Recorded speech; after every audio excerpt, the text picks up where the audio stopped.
There are mistakes in life that don't break you instantly. They don't cause a loud crash.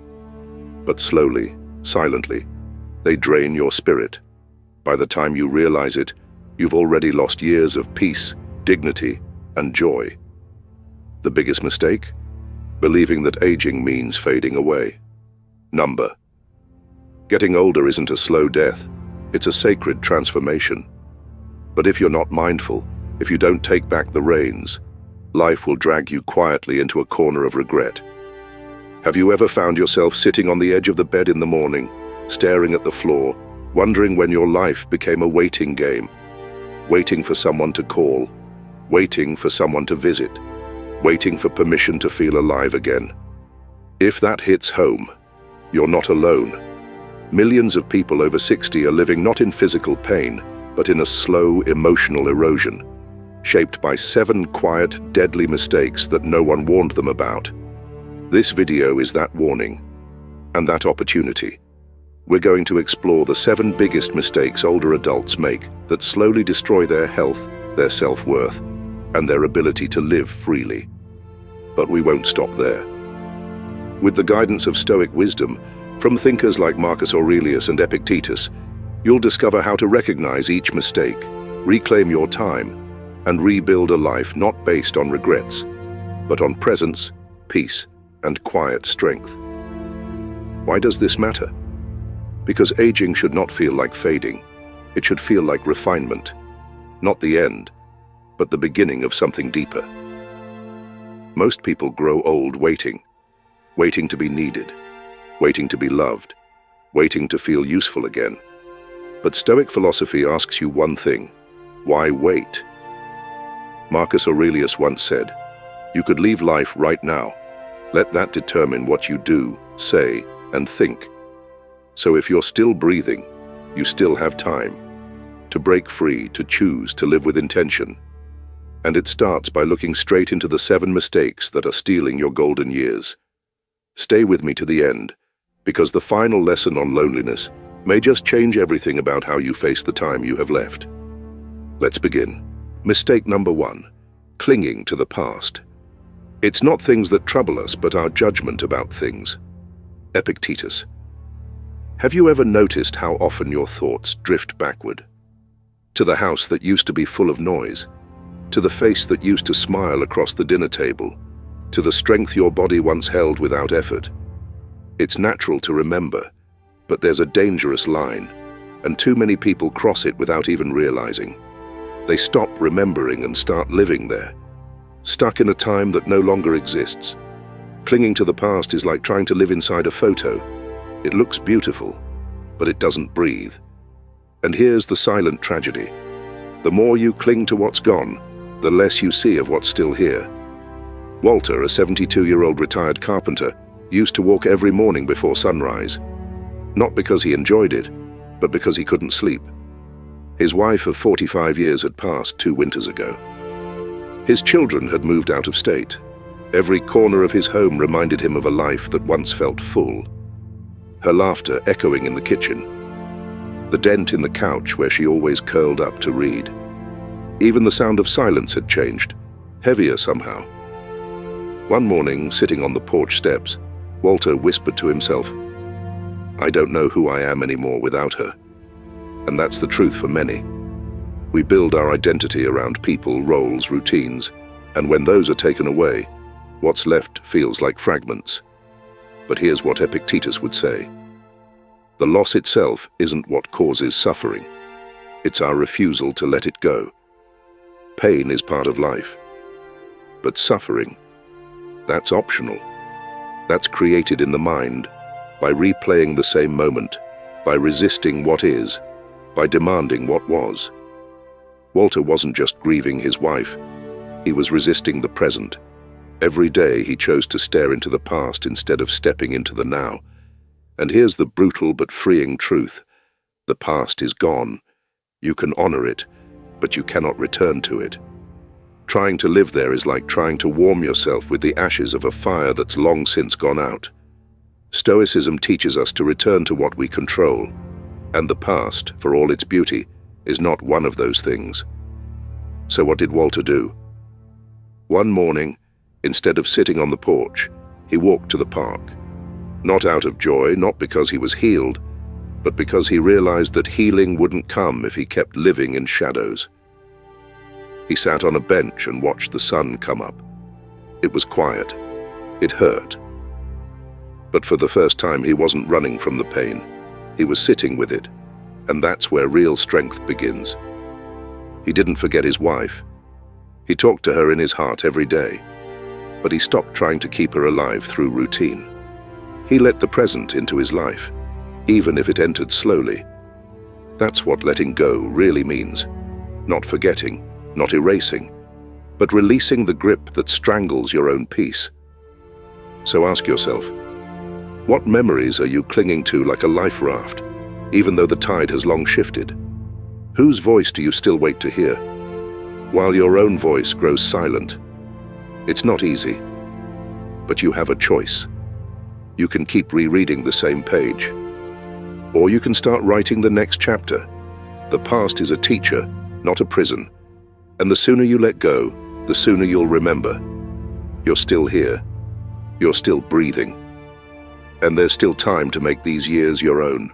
Mistake number 2, emotional dependence on children. Love but do not depend. Marcus Aurelius. There is a quiet kind of heartbreak that doesn't come from tragedy, but from expectation. You raised them. You stayed up those sleepless nights. You packed their lunches, taught them to ride bikes, helped them through school, heartbreaks and bills. You gave everything. And now, you wait. Wait for the phone to ring. Wait for someone to ask, "How are you doing, Mom?" Wait for a visit that comes less often than birthdays. And when it doesn't come, when the calls are short, the message is delayed, you feel something like shame and something like sorrow. Do they still love me? Did I matter at all? This is the trap of emotional dependence, the invisible chain we place on our hearts, hoping someone else will unlock our sense of worth. But here is what Stoicism teaches us, and what the Roman Emperor Marcus Aurelius knew in his bones: to love freely is strength, but to need others in order to feel whole, that is suffering. Dependency turns affection into a transaction. We smile because we're hoping they'll come more often. We give money, advice, attention, not always out of joy but out of fear. If I stop giving, will they stop coming? This too happened to Walter. After his wife passed, he poured himself into his children's lives. He drove hours to babysit grandkids. He sent birthday gifts early. He said yes to every request, hoping his generosity would be a magnet. But slowly, he began to feel more like a service than a father. Calls were polite, but brief. Visits were about needs, not connection. And one day, Walter sat alone, phone in hand, realizing, I've made my joy depend on people who are no longer looking for it. That's when he remembered something he once read from the Stoics. You are not owed affection. You are only responsible for your own virtue. It struck him like a cold wind. So he made a change. He stopped checking his phone first thing in the morning. Instead, he brewed coffee and sat on the porch with a book.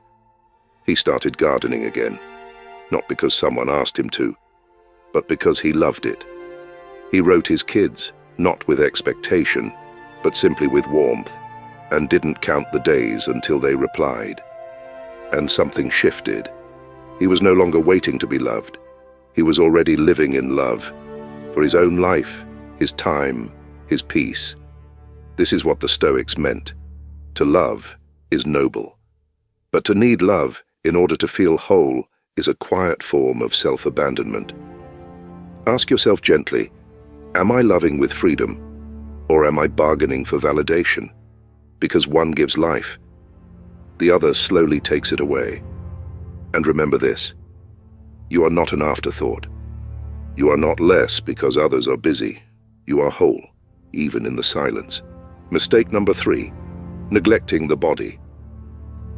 You don't own your body, you are its steward. Epictetus.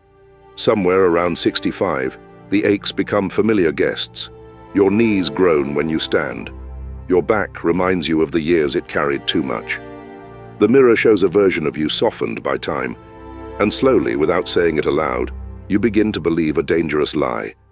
I'm too old. What's the point? So you sit more, move less, eat whatever. You tell yourself, I've earned the right to let go. But Stoicism offers no comfort to that kind of surrender. It offers instead a sharp, liberating truth. The body is not just flesh. It is your freedom. When you neglect your health, you're not just letting go of strength. You're giving up agency. The ability to move, to choose, to act on your own terms. You trade vitality for convenience, clarity for passivity. And worst of all, you accept dependence before it's necessary. Walter, 72, had always been active in his youth.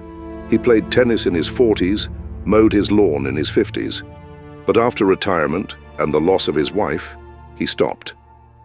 The couch became familiar. The doctor visits more frequently. One winter, a simple flu turned into a hospital stay.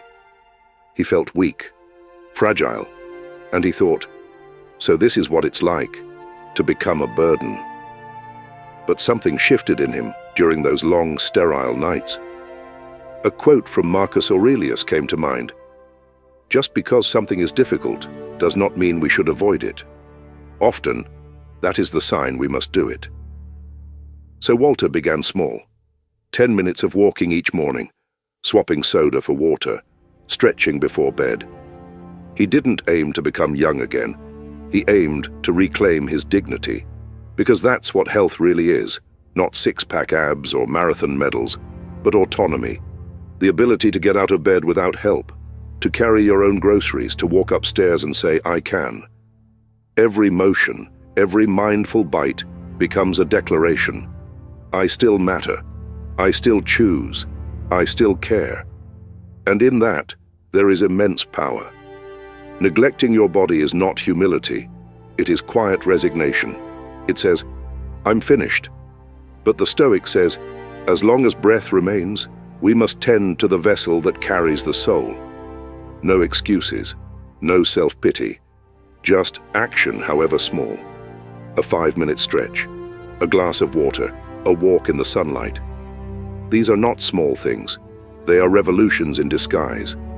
So ask yourself, have I mistaken age for weakness? Have I used time as an excuse to stop trying? Because your body, even now, is listening, and it's waiting for your decision, not to be perfect, but to be respected. Mistake number 4, letting the mind be poisoned by negativity and resentment. The quality of your life depends on the quality of your thoughts. Marcus Aurelius. You wouldn't drink from a glass filled with mud. You wouldn't eat food that's rotting on the plate. And yet, every morning many of us wake up and feed our minds exactly that. Turn on the TV, another disaster. Scroll through the phone, anger, outrage, division. Sit with neighbors, the same complaints repeated like bitter hymns. Then wonder, why do I feel heavy, tense, hopeless? It's not a mystery. It's the diet, not of the body, but of the mind. Stoicism teaches us that what we allow into our thoughts shapes our lives, and yet we rarely guard our mental gates.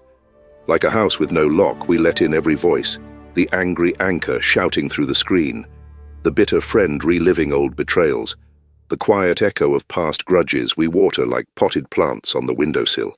And slowly, day by day, we become what we consume. We say, I'm just staying informed. But are we? Or are we addicted to outrage disguised as awareness? Walter, remember him. At 72, he began reclaiming his health, but he noticed something odd. Even after his body grew stronger, his peace didn't return. Until one day, his grandson visited, sat silently for a few minutes, then said, Grandpa, why are you always so angry? That question hit like a lightning bolt, not because it was rude, but because it was true. Walter had traded one poison for another.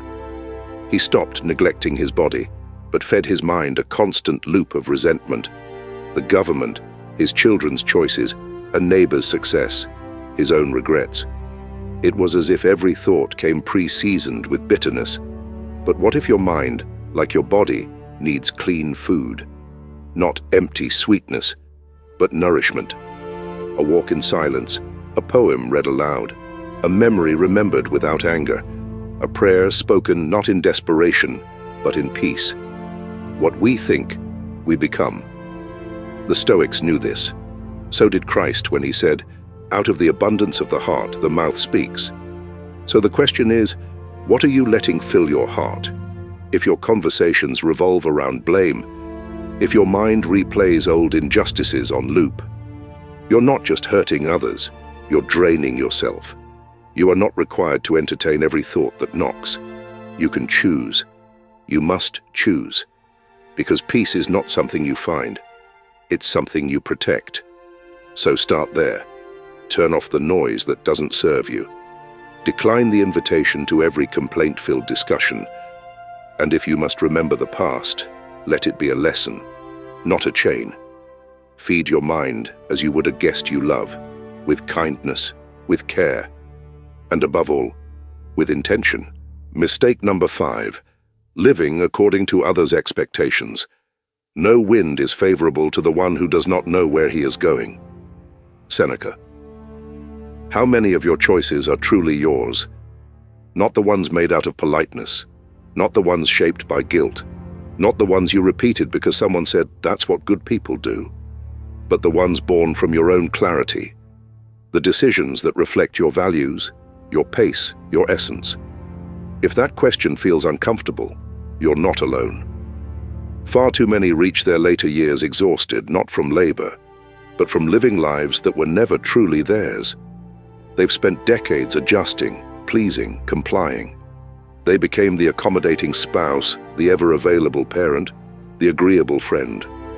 Not because they had no opinion, but because it felt safer to suppress it. I don't want to cause trouble. They wouldn't understand. What would they think of me? But here's the truth Stoicism offers, sharp and liberating. To live for the expectations of others is to die a little each day. Because with every yes you don't mean, with every role you wear like a borrowed suit, with every version of yourself you perform just to be liked, you move one step further from your own soul. Walter, our quiet observer of life, once told his neighbor, "I spent 40 years being someone people approved of. Now I'm trying to remember who I was before they told me who I should be." It wasn't bitterness, just awakening. He stopped attending events he didn't enjoy. He began writing again, something he loved in his 20s, but abandoned for the sake of more practical pursuits. And for the first time in decades, he said no. Not out of defiance, but out of dignity. And guess what? The world didn't end. The people who truly mattered stayed. The rest, they were never really his to begin with. Marcus Aurelius reminds us, "It is not death that a man should fear, but never beginning to live." So ask yourself, are you still waiting for someone's permission to be who you truly are? You've played many roles in this life, provider, caregiver, peacekeeper, but now, this chapter, this is for you. Not to rebel, not to isolate, but to reclaim. To remember that your time is limited, and your soul was not born to be a shadow in someone else's script. Seneca was right. No wind is favorable if you don't know where you're going. But once you choose your own direction, even the storms will start to feel like progress. So take this moment to pause. Not for them, for you. You owe no one your obedience if it costs you your peace, and you don't need applause to live authentically.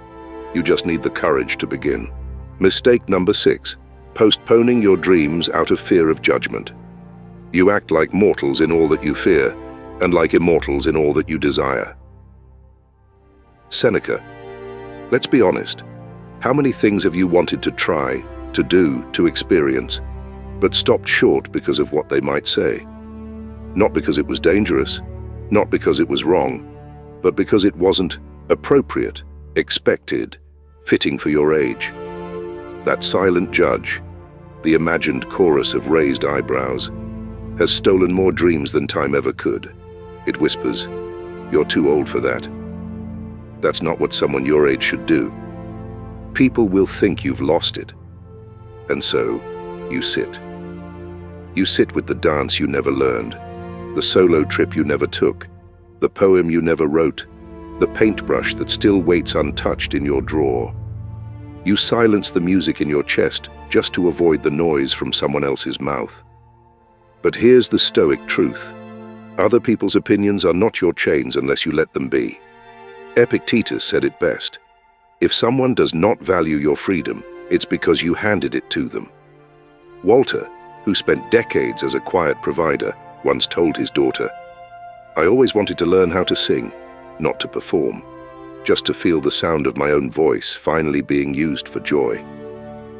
She laughed, gently, thinking it was a passing whim. But it wasn't. It was a desire buried under 50 years of trying to be respectable. So he did it. He joined a local choir for retirees. His voice cracked. He was off key. But after the first rehearsal, he cried, not from embarrassment, but from release. Because for the first time in years, he wasn't shrinking to fit someone else's idea of him. He was expanding to meet his own.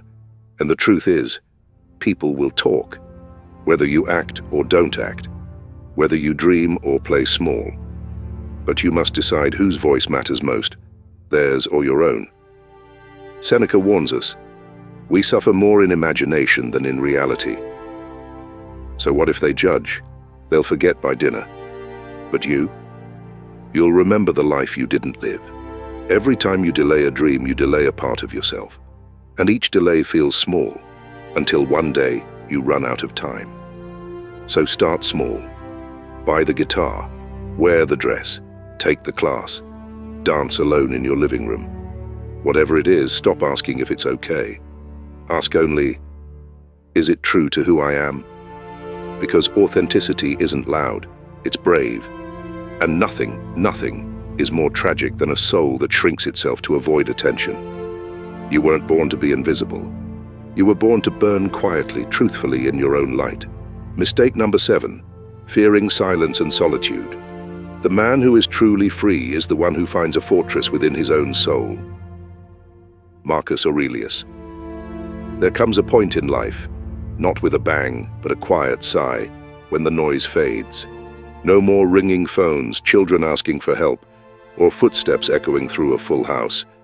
What remains is a strange stillness, and for many, that stillness feels terrifying. But here's the question no one asks aloud. Why does silence scare you?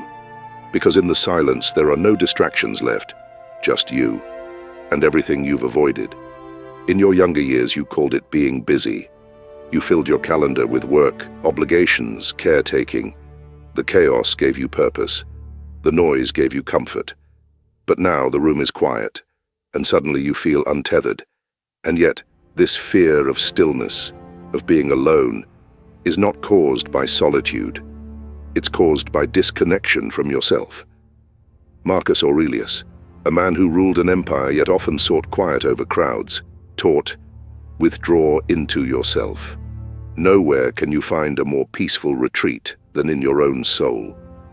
He wasn't prescribing loneliness. He was revealing a powerful truth. You are enough, even when no one is watching. There's a story of Eleanor, a 74-year-old woman who spent most of her life raising 4 children and caring for an aging husband. When he passed and the children moved on, silence filled the house. At first, she filled the void with constant TV, background chatter, and endless to-do lists. She feared sitting still. Until one evening, after a power outage, she sat on her porch, no lights, no screens, just her breath, the stars, and the night. And something in her softened. She realized that the silence wasn't empty, it was honest. For the first time, she heard her own thoughts clearly. Not about others, but about herself. That night she wrote in her journal, "I think I've been afraid of myself all these years, but I'm not a stranger. I'm just someone I never stopped to meet." That is the gift of solitude, not loneliness, but reunion with the self you've ignored for too long. Stoicism doesn't run from silence. It leans into it, because only in silence can you see your fears, your desires, your true nature. And here's the secret. If you can make peace with being alone, you'll never be lonely again. Because you'll know the one person who can always be there for you is you.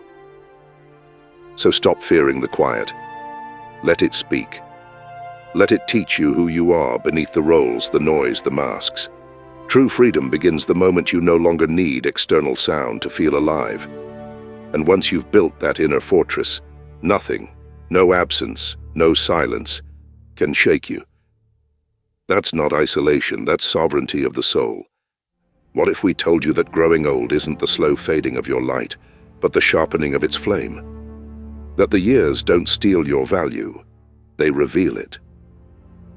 You see, every one of the mistakes we explored in this reflection, clinging to the past, emotional dependence, neglecting the body, poisoning the mind, living by others' rules, silencing your desires and fearing solitude, none of them are fate. They are choices. And the beauty of being alive, even now, even at 60, 70 or 80, is that you still have the power to choose again. Aging is not a sentence, it's an invitation to live more honestly, to walk more slowly, but with more purpose, to love more quietly, but more deeply, and to finally, perhaps for the first time, live on your own terms. Yes, you've lost things, time, youth, maybe people you once loved more than life itself. But you are not what you've lost. You are what you still hold, your clarity, your presence, your ability to feel the sun on your skin and say, I'm still here. The Stoics didn't teach us to deny suffering. They taught us to transform it, to look our pain in the eye and say, you may visit, but you will not own me. Seneca once said, it is not that we have a short time to live, but that we waste a lot of it. And here's the bold truth. If you're still breathing, you haven't run out of time, but you have run out of excuses. This life, your life, isn't waiting for the perfect moment. It's waiting for a decision, to take back your peace, to move your body not to impress, but to honor, to forgive, not because they deserve it, but because you do. To write a new story, not someday, but today. You are not a supporting role in someone else's drama. You are the author, the soul at the center of it all. And it's not too late. Not to dream, not to rebuild, not to laugh loudly, walk proudly, and live simply but fully, with your own hands on the wheel. Remember this. You are not your regrets. You are not your wrinkles. You are not your loneliness. You are the wisdom that remains, the strength that stays, the grace that grows when the world gets quiet. So whatever your past has been, the years wasted, the pain endured, the love lost, let them be your soil, not your prison. You can start again, with gentleness, with courage, with one small act of self-respect each day. Because growing old is not about losing your fire. It's about learning how to keep it burning softly, wisely, and eternally, in a world that may forget, but a soul that always remembers. This is not the end. It's your deeper beginning, the chapter where you finally become not who the world expected, but who you were always meant to be. If this message spoke to something quiet but true inside you, then let it ripple outward. Tap like, not for us, but as a signal to YouTube that these reflections matter. Subscribe, so you never miss a chance to hear something that lifts you up or brings you back to yourself. And share this video with someone who may be walking through the same silent struggles. You never know. Your small action today might be the light that guides someone else out of their fog. This is how we build a wiser, stronger, more peaceful community. One story, one choice, one click at a time. Thank you for being part of it.